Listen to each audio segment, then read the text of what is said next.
안녕하세요. 지능 라디오 DJ를 맡은 이목사입니다. 바쁜 일상을 보내시는 성도님들을 위해 오늘도 믿음의 본질 우리는 무엇을 믿어야 하는가 라는 책 가지고 성도인들과 함께 하겠습니다. 자, 볼륨을 적당히 높여주시고 이제 시작합니다. 성령이 오심으로 교회는 무엇이 달라졌는가? 교회가 움직이기 시작했다. 성령이 말하게 하심으로 사람들이 다른 언어들로 말하기를 시작했다. 여기서 다른 언어들을 일반적인 방언어로 이해하는 것은 너무 독단적인 해석이다. 다른 언어라는 것은 자기 모국어와는 다른 언어를 말한다. 다른 언어란 전혀 배워본 적이 없는 언어인데 듣는 사람들은 모국어처럼 알아들을 수 있는 언어였다는 것이다. 즉 다른 언어로 말했다는 것은 오순절을 맞이하여 세계 각국으로부터 모여온 사람들이 자기들의 언어로 복음의 메시지를 들었다는 것을 암시한다. 베드로의 설교를 각기 제 나라의 언어로 알아들었다는 말이다. 지금도 가끔씩 이런 일이 벌어지는데 선교지에서 도대체 구사할 수 없는 언어로 사람들과 소통했다는 이야기를 듣곤 하는 것이다. 성령이 오심으로 그들이 다 다른 언어로 말하기 시작했다. 이것은 무작정 다른 언어를 말하기 시작했다는 뜻이 아니라 그들이 흩어져서 예수 그리스도의 복음을 전하기 시작했다는 말이다. 사도행전 1장 8절에서 나오는 대로 예루살렘 교회는 예수 그리스도의 증인으로 사역을 시작했다. 대표적인 예가 오순절에 모인 모든 족속들에게 베드로가 설교한 일이다. 성령이 오심으로 그의 설교 내용이 분명해진 것이다. 뿐만 아니라 그 말씀을 전할 때 성령이 그 말씀을 잘 이해하고 받아들이도록 청중들을 도우셨다. 그러므로 성령은 교통의 영이라고 한다. 각 나라에서 온 사람들이 베드로의 설교를 듣고 3,000명이나 회개하고 예수 그리스도를 구주로 영접해 세례받는 것을 보면 성령이 말하게 하시고 또 청중들로 감동하게 하셨다는 사실을 이해할 수 있다. 한편 그들이 다 라고 쓴 것을 보면 베드로만 다른 언어로 말한 것이 아니다. 거기 있었던 모든 그리스도인들이 다른 언어를 말하며 복음을 전한 것으로 이해할 수 있다. 교회나 각 개인이 그리스도의 증인으로서 사역을 활발히 시작하게 된 것이다. 오순절의 이전까지 그들은 부활의 감격을 가슴에 안고 살았지만 밖으로 나와 활동하지 못했다. 그러나 성령이 그들에게 임하자마자 활동하기 시작했다. 베드로는 물론이요 성령에 감동된 모든 사람들이 예루살렘에 흩어져서 그리스도의 복음을 전했다고 생각해보라. 세상이 놀라지 않겠는가? 그래서 사람들은 그들을 보고 세술에 취하였다고 조롱했다. 이렇듯 초대교회는 자기 의지와는 상관없이 어디론가 움직이고 있었다. 성령이 도우시자 유대로부터 사마리아까지 빌립을 통하여 에티오피아까지 그리고 바울을 통하여 유럽과 로마까지 그리스도의 복음을 전하게 되었다. 그들의 삶이 달라졌다. 마가복음에 의하면 제자들의 관심은 예수님이 아니라 그가 왕위에 올랐을 때 자기들에게 돌아올 자리 지위에 있었다.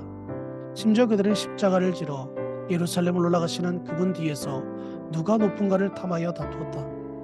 예수님이 승천하시기 직전 제자들과 함께 모인 자리에서 하나님의 나라에 대하여 말씀하셨을 때에도 그들은 곧 이스라엘의 회복에 대한 주제로 말머리를 바꿨다. 사도들이 한 자리를 모였을 때에 예수께 여쭈었다. 주님께서 이스라엘에게 나라를 되찾아 주실 때가 바로 지금입니다. 그들의 관심은 아직도 이스라엘의 회복에 있다. 즉 예수님이 왕위에 오를 날이 언제인가는 호기심으로 여전히 품고 있었다. 제자들은 이처럼 부활 후에도 계속해서 자기 자리 다툼을 한 사람들이다. 그런데 오순절에 성령이 오신 후에는 이런 흔적이 아무 곳에서도 아무 데에서도 찾아볼 수 없다. 오순절 이후 그들의 생활 기록을 보면 모두 함께 지내며 모든 것을 공동으로 소유하고 한 마음으로 성전에 열심히 모였다라고 한다.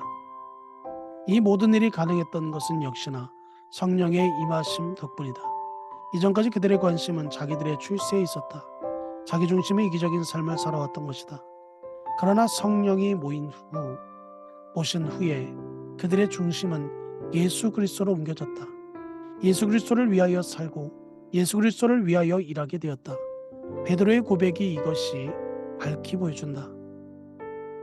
베드로와 요한이 대답하여 이르되 하나님 앞에서 너희 말을 듣는 것이 하나님의 말씀을 듣는 것보다 옳은가 판단하라.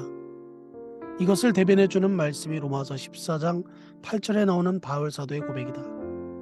우리가 살아도 주를 위해 살고 죽어도 주를 위해 죽나니 그러므로 사나 죽으나 우리가 주의 것이로다.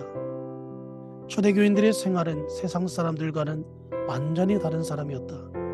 그들이 사는 모습을 보고 세상 사람들은 그들을 칭찬하지 않을 수 없었을 것이다. 구원받은 사람들이 날마다 많아질 수밖에 없었다. 그들의 기도가 달라졌다. 사도행전 4장 23절에서 31절에서는 오순절 이후 처음으로 예루살렘 교회에 기도가 소개되고, 그리고 이어서 32절에서 37절에선 그들의 생활 모습을 다시 언급한다. 이러한 흐름은 기도와 삶이 어떻게 연결되는가를 보여준 것이다. 과연 헤롯과 본디오 빌라도는 이방인과 이스라엘 백성과 합세하여 하나님께서 기름 부으신 거룩한 종 예수를 거슬러 하나님의 권능과 뜻대로 이루려고 예정하신 그것을 행하려고 이성에 모였나이다. 주여 이제도 그들의 위협함을 굽어보시옵고 또 종들을 하여금 담대히 하나님의 말씀을 전하게 하여 주시오며 손을 내밀어 병을 낫게 하시옵고 표적과 기사가 거룩한 종 예수의 이름으로 이루어지게 하옵소서 하더라. 일기를 다음에 모인 곳이 진동하더니 우리가 다 성령이 충만하여 담대히 하나님의 말씀을 전하리라. 믿는 무리가 한 마음과 한 뜻이 되어 모든 물건을 서로 통용하고 자기 재물을 조금이라도 자기 것이라고 하는 이가 하나도 없더라. 사도들이 큰 권능으로 주 예수의 부활을 증언하니 우리가 큰 은혜를 받아 그 중에 가난한 사람이 없으니 이는 밭과 집이 있는 자를 팔아 그 판 것의 값을 가져다가 사도들의 발 앞에 두매 그들이 각 사람의 필요를 따라 나누어 줌이라. 여기에서 언행되었던 베드로와 요한이 감옥에서 풀려나 교회로 돌아온 다음에 그들이 그동안 가정에 소개한 후에 다 함께 기도한 내용을 전한다. 베드로와 요한은 조건 없이 자유의 몸이 된 것이 아니다. 그들이 풀려나는 데는 조건이 있었다. 절대로 예수의 이름으로 말하지도 말고 가르치도 말라는 엄한 경고가 뒤따랐던 것이다. 일종의 집행유예인 셈이다. 베드로의 보고에 따르면 헤롯과 빌라도가 합사하여 예수님을 십자가에 달았듯이 교회를 박해하기 위하여 이 두 세력이 한패가 되었고 교회에 다시 위기를 몰려오고 있다는 것이었다. 이런 보고를 받은 교회는 함께 기도하기를 주여 이제도 그들의 위협함을 굽어 보시옵고 또 종들로 하여금 담대히 하나님의 말씀을 전하게 하여 주옵소서라고 간청한다. 그리고 능력의 손으로 병을 낫게 해주시고 주님의 거룩한 종 예수의 이름으로 표적과 기사가 일어나 해달라고 기도했다. 이 기도의 핵심은 그런 위협이 다가옴에도 불구하고 담대하게 예수 그리스도의 복음을 전할 수 있게 해달라는 것이었다. 초대교회의 기도는 재산과 생명이 위협받는 상황에서 드린 기도답지 않다. 순결각오로 말씀을 전하게 해달라는 것이 그들의 간청이었다. 이것이 오순절에 경험한 교회의 기도다. 물론 그들의 개인적인 기도는 공동기도와 달랐겠지만 그래도 공동기도의 내용을 보면 그 신앙의 자세를 엿볼 수 있을 것이다. 놀라운 것은 이런 기도의 결과다. 그들이 기도를 마치자마자 그들이 모인 곳이 진동하더니 우리가 다 성령이 충만하게 되어 담대히 하나님의 말씀을 전하게 하였다는 것이다. 그리고 32절 이하에 보면 그들이 성령이 충만하여 어떻게 살았는지를 보여주는 내용이 나온다. 교인들의 마음이 하나 되고 한 뜻이 되었다. 물건을 서로 통용하여 그 중에 가난한 사람이 하나도 없었다. 사도들이 큰 능력으로 주 예수의 부활을 증언했다. 그리고 그들이 날마다 성전에 있든지 집에 있든지 예수가 그리스도로 가르치기와 전도하기를 그치지 않았다. 그 결과 하나님의 말씀은 계속 퍼져나갔고 예루살렘에 있는 제자들의 수가 심히 많아졌으며 심지어 제자들 가운데에서도 이 믿음을 받아들이고 순종하는 사람들이 늘어났다. 특별히 초대교회에서 예수 믿는 사람이라고 말하지 않고 제자들이라고 부르는 것이 기억할 만하다. 성령이 임하신 후 그들의 모습은 세상을 놀라게 하기에 충분했다. 사람들은 더 놀라며 당황했다. 그들이 그리스도의 복음을 전하며 예수 공동체를 살아가기 위해 죽음도 무서워하지 않았기 때문이다. 이런 믿는 자들의 모습이 많은 사람들을 예수 그리스도의 제자로 이끌어왔다는 것은 오늘 우리가 깊이 숙고해야 할 점인 것이다. 이것으로 이 목사가 추천하고 대신 읽어주는 라디오를 마치겠습니다. 오늘 하루도 건강하시고 행복한 하루 되시기를 주님의 이름으로 축복합니다. 감사합니다.